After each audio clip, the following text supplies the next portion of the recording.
नमस्कार, live India में आपका स्वागत है। मैं हरीश सम्राट। देखिए, बड़ी खबर से शुरुआत करते हैं बुलेटिन की। अहमदाबाद लंदन गेटविक उड़ान भरने वाली फ्लाइट AI 171 दुर्घटनाग्रस्त हुई।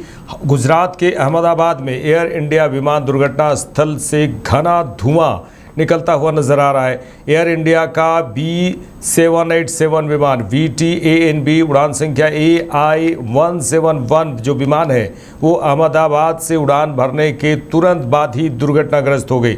विमान में 242 लोग सवार थे।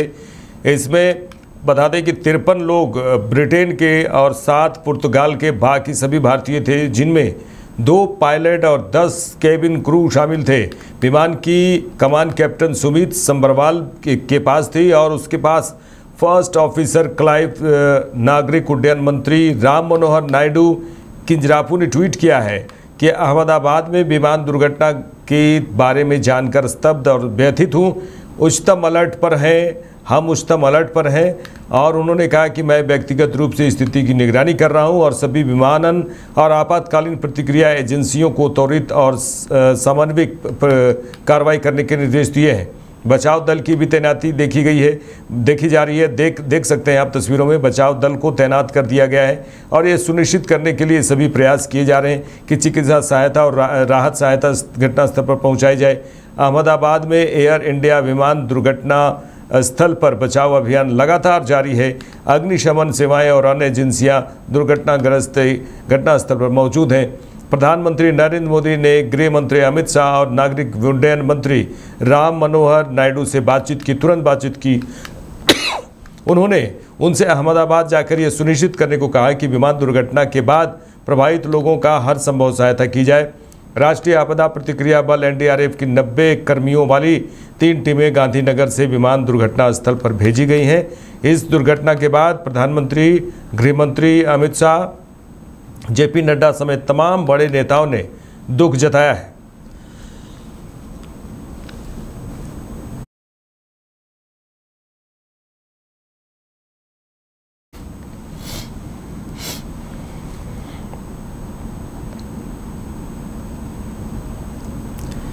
चलिए आगे बढ़ेंगे। बीजेपी नेताओं ने बुधवार को कोलकाता के दक्षिण 24 परगना में पुलिस और बदमाशों के बीच हुई झड़प पर चर्चा की मांग करते हुए पश्चिम बंगाल विधानसभा के बाहर प्रदर्शन किया। बीजेपी नेता अग्निमित्रा पॉल ने कहा कि हमारा सवाल यह है कि ऐसा क्यों हुआ? क्या आपके पास राज्य की IB की सूचना नहीं थी और 2000 जिहादी सड़कों पर उतरने वाले हैं? ये सारी चीज़ें ममता बनर्जी द्वारा संचालित की जा रही। उन्होंने कहा यह असहनीय है। महेश, लता और मुर्शिदाबाद भी इससे अलग नहीं है। बांग्लादेश में रविंद्रनाथ टैगोर के घर पर हमला हुआ और कुछ दिन पहले शांति निकेतन में उनके भतीजे के घर पर हमला हुआ। ममता बनर्जी भी, उन्होंने कहा कि ममता बनर्जी भी मोहम्मद यूनुस जैसी ही हैं। उन्हें सिर्फ 33% वोटों की चिंता है। हिंदू और पुलिसकर्मी मर सकते हैं लेकिन उन्हें इसकी परवाह नहीं है।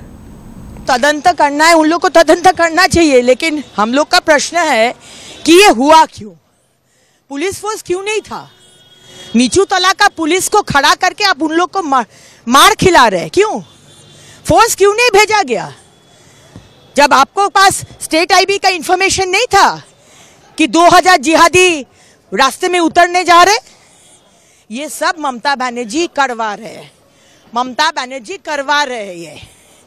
ये बर्दाश्त नहीं होता है। जो मुर्शिदाबाद, वो महेशतला, जो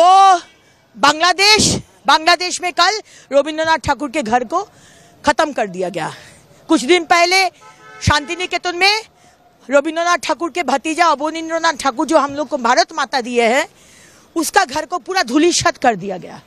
जो मोहम्मद यूनुस, वही ममता बनर्जी। सिर्फ 33% का वोट बैंक का चिंता, और हिंदू भाड़ में जाए, मर जाए, पुलिस का कर्मी मर जाए, उनका कोई परवाह नहीं है। आज असेंबली के भीतर भी आप लोगों ने लगातार प्रोटेस्ट किया, स्लोगनिंग की, शाउटिंग की, बाकी स्पीकर्स को बोलने का मतलब वो लगातार बोल रहे थे लेकिन कुछ सुनाई नहीं दे रहा था। किस तरह का एटमॉस्फेयर बना दिया गया था अंदर? हम लोग तो एडजॉर्नमेंट मोशन लाए थे। स्पीकर का तो आज इतना बड़ा घटना घटा, ये असेंबली किस लिए है? बंगाल के लोगों का जो समस्या है उसका डिस्कशन के लिए है, विरोधी के लिए है। लेकिन स्पीकर महोदय डिस्कशन करने नहीं देंगे। जो भी विषय तृणमूल के अगेंस्ट में जाते हैं, वो लॉ एंड ऑर्डर बोलिए, महिला सम्मान बोलिए, शिक्षा का दुर्नीति बोलिए, कुछ नहीं डिस्कशन करने देता है। तो इसीलिए हम लोग को प्रतिवाद तो करना ही पड़ेगा, वही हम लोग किए हैं। केंद्रीय मंत्री मनोहर लाल खट्टर से मुलाकात के बाद जम्मू कश्मीर के मुख्यमंत्री उमर अब्दुल्ला ने कहा कि मेरे पास बिजली मंत्रालय और आवास और शहरी मामलों का मंत्रालय दोनों है, दोनों में प्रगति हो रही है। विस्तार से दोनों मीटिंगों के हवाले से आपको बताया हुआ है।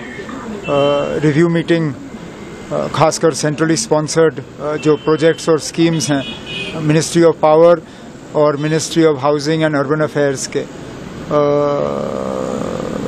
दोनों महकमे मेरे पास हैं और आम तौर पे अगर देखा जाए तो ठीक ठाक जो है दोनों में जो है प्रोग्रेस है। अब कहीं पे हमारी कुछ उम्मीदें हैं मरकज़ की हुकूमत से, उनका जिक्र हुआ है, और कहीं पे जहाँ पे थोड़ी बहुत खामी रही है उसको दुरुस्त करने की जो मशवरा आया है उस पर हम अमल कर लेंगे। सर, जो अभी इंडस वाटर ट्रीटी कैंसिल है तो क्या उससे बेनिफिट लिया जा सकता है? अब लेने के लिए तो लिया जा सकता है, उसके लिए प्रोजेक्ट तैयार करने होंगे और प्रोजेक्ट रातों रात बनते नहीं हैं। अब हाल ही में इंडस वाटर ट्रीटी के सस्पेंशन के बाद 2 प्रोजेक्ट हमारे लिए जो हैं जिन पे जल्दी काम शुरू किया जा सकता है वो हमारे सामने हैं, एक कश्मीर में, एक जम्मू में। अब दोनों प्रोजेक्ट्स को लेके मरकज़ की हुकूमत से बात हो रही है, देखते हैं आगे क्या होता है। तो जो पावर डिपार्टमेंट डेट में था, अभी व्हाट इज द सिचुएशन? अब अभी भी हम डेट में हैं, लेकिन ये क्योंकि जिस कीमत पे हम पावर खरीदते हैं और जिस कीमत पे हम पावर लोगों को सप्लाई करते हैं उसमें फ़र्क है। यहाँ हम हर किसी को कंसेशन के बुनियाद पे पावर देते हैं, चाहे वो डोमेस्टिक कंज्यूमर हो, चाहे कमर्शियल कंज्यूमर हो, इंडस्ट्रियल कंज्यूमर हो, हर कोई जो है वो कंसेशन में पावर लेता है। तो थोड़ा बहुत डेट तो होगा ही, लेकिन आहिस्ता आहिस्ता सिलसिला भी ठीक हो जाएगा।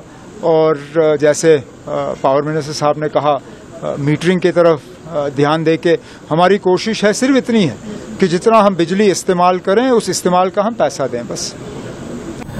कांग्रेस नेता नाना पटोले द्वारा ऑपरेशन सिंदूर की तुलना बच्चों के वीडियो गेम से करने पर शिवसेना नेता साइना एनसी ने कहा कि नाना पटोले जैसी नीच मानसिकता और नीच विचार प्रक्रिया के लोग ही ये सुझाव दे सकते हैं कि ऑपरेशन सिंदूर एक वीडियो गेम था। उन्होंने कहा कि बेतुकी टिप्पणियां करना और झूठी कहानियां गढ़ना कांग्रेस पार्टी की योजना रही है। ऑपरेशन सिंदूर भारत सरकार द्वारा आतंकवाद को खत्म करने का एक ठोस प्रयास था। Only a low mindset and a low thought process like that of Nana Patole can suggest that Operation Sindoor was a video game. This is not the first time that Nana Patole has been part of a controversy. He is controversy's child. Making preposterous comments, false narratives has been the game plan of the Congress party. Every time they see the Bihar election coming where they're going to lose, they deflect. Every time they see that they're not able to hold ground, they cast aspersions on the election commission. And here the lowest of low, where Nana Patole targets Operation Sindoor. Operation Sindoor was a concerted effort of the government of India to eliminate terror in hubs like Mudrike and Bahawalpur, where there was Jaish-e-Mohammed and Lashkar-e-Toiba. The less said, the better. Maybe it's time for Nana Patole to engage with his own Congress leaders like Shashi Tharoor, Manish Tiwari, and the others who went on the entire delegation to propagate what India's stand is vis-a-vis Operation Sindoor and the fight against terror. Ranchi स्थित आजसू मुख्यालय कार्यालय में party कार्य समिति की बैठक में आजसू प्रमुख सुदेश महतो शामिल हुए। सुदेश महतो ने कहा कि आगामी 22 जून को बलिदान दिवस के रूप में मनाने को लेकर राजनीतिक कार्यक्रम की रूपरेखा तैयार करने की बात की गई और चर्चा की गई। उन्होंने पेशा कानून पर कहा कि पेशा कानून पर कांग्रेस लगातार पेशा कानून की बात उठा रही है। उन्होंने कहा कि इस मामले में कांग्रेस है, ये कांग्रेस है और कुछ भी कर सकती है। आज पार्टी मुख्यालय में पार्टी की मुख्य इकाई पार्टी कार्य समिति की जो नीति निर्धारण के लिए निश्चित की गई उसकी आज बैठक आहूत की गई है। और बैठक में आगामी 22 जून जो हमारा बलिदान दिवस है उस संदर्भ में हम लोगों ने राजनीतिक कार्यक्रम तय किया है। 22 जून को बलिदान दिवस के रूप में प्रदेश भर में हम सभी लोग याद करते हैं और 22 जून को फिर से हम सभी लोग इस बार रांची मुख्यालय में प्रदेश भर के सभी प्रखंड मुख्यालय के हमारे पदाधिकारी और प्रतिनिधि संयुक्त रूप से रांची में एकत्रित होकर बलिदान दिवस मनाने का पार्टी ने निर्णय लिया है। संगठन अपने बीते हुए काल को, पार्टी के इतिहास को और पार्टी के इस राज्य के बनिस्बत उनके संघर्ष और उनके योगदान को न केवल याद करेगा बल्कि इस बात का मूल्यांकन भी हम सब मिलकर करेंगे कि वर्तमान परिप्रेक्ष्य में जो राज्य और राज्य का गठन हुआ है और राज्य की सरकारें जिस मंशा के साथ काम कर रही है, क्या हमारा राज्य गठन के उद्देश्य की मंशा उसके साथ मैच करती है या मिसमैच? अगर ऐसा है तो जन सरोकार के प्रश्न हमेशा चुनौती बनकर खड़े हैं और उन चुनौतियों पर सरकार अपने कमिटमेंट पर कहाँ खड़ी है, इसका भी एक बेसिक मूल्यांकन 6-8 महीना के बाद उस प्लेटफॉर्म के माध्यम से पार्टी को करने का एक अवसर भी है। तो हम जहाँ पार्टी को अपने संघर्ष को और अपने इतिहास को याद दिलाएंगे, वहीं राज्य के अंदर आने वाले समय में पार्टी अपने भविष्य के कार्यक्रमों का संचालन कैसे करेगी उसको भी हम लोग पटल पर रखने का काम करेंगे। ये बेसिक तैयारी हमारी है। इस बीच में पार्टी के सारे जिला मुख्यालय, प्रखंड मुख्यालय में पार्टी के वरीय पदाधिकारी का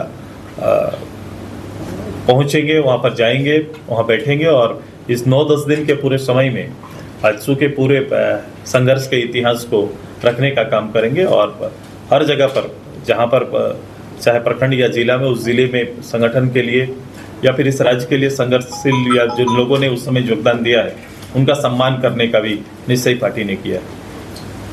एक जगह के लिए पैसा बनाए नहीं, पहले कांग्रेस की सोच पे बली आ रही है कि वो सब चीज को लाकर प्रदेश में और नए तरीके से प्रस्तुत करने की तैयारी करता है। बोलो पैसा एक्ट बनाए पूरे देश के लिए बनाए, वो कभी एक राज्य के लिए मॉडल नहीं हो सकता। वो एक्ट बनाए हैं, उस कमेटी ने एक्ट बनाया है, वो देश के लिए लागू है। अब ये कौन सा मॉडल आप नए तौर पे इस राज्य में रांची में लाकर देश में देना चाहते हैं? ये कांग्रेस है, कुछ भी कर सकती है। सवाल ये है पैसा को लेकर कि इस सरकार ने उसके नियमावली अभी तक बनाने का जो कमिटमेंट किया था वो भी अभी तक पूरा नहीं किया, ना लागू किया है और इसके तहत जो नुकसान हो रहा है वो सभी वर्गों को इस नुकसान में है। आज के दिन में कई तरह के विषय हैं। अभी कुछ दिन पहले आपने सड़कों पर जो हमारे खासकर आदिवासी समाज से जुड़े हुए उनकी अस्मिता के लिए संघर्ष करने वाले लोगों को सड़क पर आपने देखा है। ये संघर्ष चल रहा है, उनका कोई जवाब सरकार की ओर से नहीं आता। यही सरकार जब ऐसे निर्णय या इस तरह के कोई भी प्रयास कभी पूर्व में हुए तो सड़क पर उतरकर इसका विरोध करती थी। आज सरकार खुद लाठी, डंडा और गोली लेकर इसका नेतृत्व कर रही है। कहा जा रहा है कि इसका ड्राफ्ट तैयार हो रहा है, तो आजसू की तरफ से क्या कुछ सजेशन रहेगा इस ड्राफ्ट के लिए? देखो, ये ड्राफ्ट कब से कहा जा रहा है? 2 साल हो गए हैं। पिछली गवर्नमेंट में जब गवर्नर साहब को हटा के खुद जब ये चेयरमैन बने, खुद मुख्यमंत्री वो उस पद के में आए और उसके बाद एक बैठक उन्होंने किया है, बाकी कोई बैठक में खुद मुख्यमंत्री शामिल नहीं। और तब से ड्राफ्ट बन रहा है और आज तक बन रहा है, या आने वाले कब तक बनेगा ये इसकी तिथि अभी तय नहीं हुई। ड्राफ्ट क्या है, लोग क्या चाहते हैं, लोग की भावना क्या है? लोग की भावना है जो पैसा एक्ट जो बना है उसका संरक्षण सभी लोगों को मिले, उसके तहत जो कानून है उसका संरक्षण सभी ग्राम सभा से लेकर सारे जो अधिकृत जो इकाई है वहां उनको मिलना चाहिए। एक ड्राफ्ट कल ग्रामीण विकास विभाग की ओर से दिया गया था कार्यशाला में, उसमें जो 14 नंबर पॉइंट था कि ग्राम सभाओं में शराब की बिक्री नहीं होगी। वहीं सरकार ने अभी जो नया नियम लागू किया।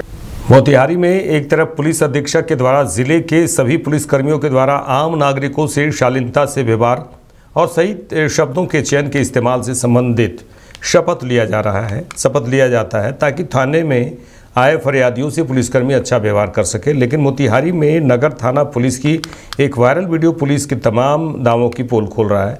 एसपी स्वर्ण प्रभात ने अपने पुलिसकर्मियों को सख्त निर्देश दिए थे कि आम लोगों के साथ किसी भी प्रकार का अभद्र व्यवहार न किया जाए। लेकिन वायरल वीडियो में आप देख सकते हैं किस तरह से पुलिस अधीक्षक के निर्देशों की धज्जियां उड़ाई जा रही है।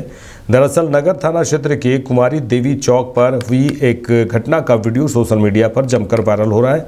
वायरल वीडियो में देखा जा सकता है वाहन जांच के दौरान एक बाइक सवार युवक को एक महिला दरोगा एक थप्पड़ मारती है और फिर वहां खड़ा नगर थाना की गाड़ी चलाने वाला चालक युवक पर थप्पड़ की बरसात कर देता है। इस दौरान चालक युवक को गंदी गंदी गालियां भी देता है, जो आप वायरल वीडियो में साफ तौर पर देख सकते हैं किस तरह से पिटाई की जा रही है। इस पूरे घटना के दौरान महिला दरोगा देखती रहती है, लेकिन एक बार भी रोकने का प्रयास नहीं करती। यह पूरी घटना स्थानीय लोगों द्वारा चुपके से मोबाइल में रिकॉर्ड की गई है और फिर सोशल मीडिया पर साझा कर दिया गया है, जिसके बाद मामला तुल पकड़ता जा रहा है। वीडियो वायरल होते लोगों का कहना है कि यदि जांच के दौरान कोई गलती थी तो उसकी न्यायिक प्रक्रिया होनी चाहिए, न कि मारपीट और अभद्रता। हालांकि लाइव इंडिया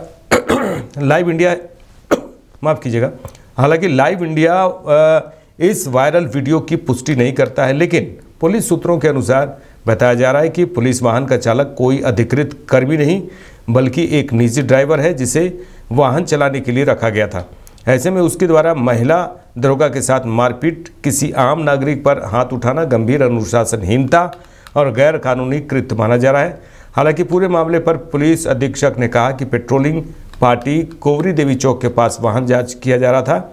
उसी क्रम में एक लड़का बिना हेलमेट के वहां से जा रहा था, जिसे रुकने का इशारा किया गया, लेकिन लड़का गाड़ी को तेजी से भगाने लगा, जिसे पेट्रोलिंग पार्टी के द्वारा पकड़ा गया और गाड़ी का कागज मांगा गया। लड़का पुलिस के साथ अभद्र व्यवहार भी किया, जिसके कारण हाथापाई हुई, जिसके कारण ये घटना हुई है।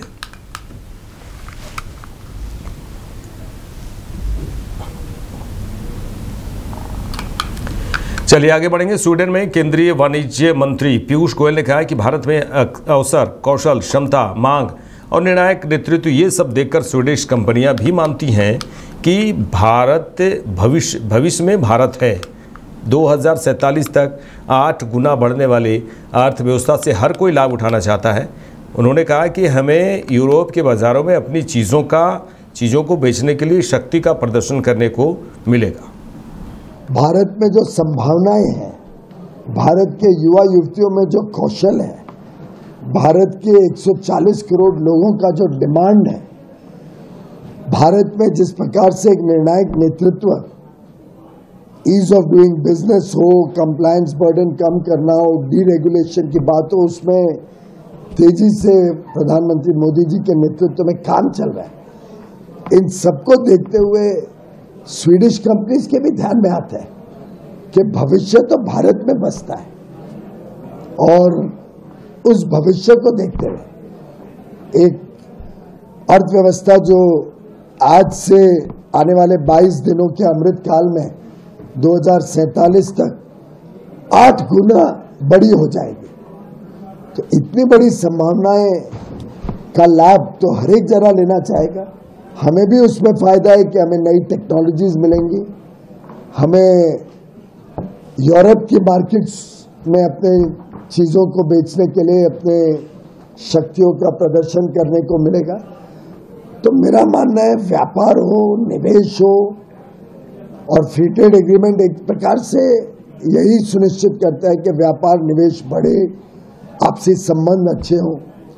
उसके लिए दो तरफा लाभ होना चाहिए। विन विन करार ही सक्सेसफुल होते हैं। कोई बहुत लॉपसाइडेड करार हो तो कभी सफल नहीं हो सकता।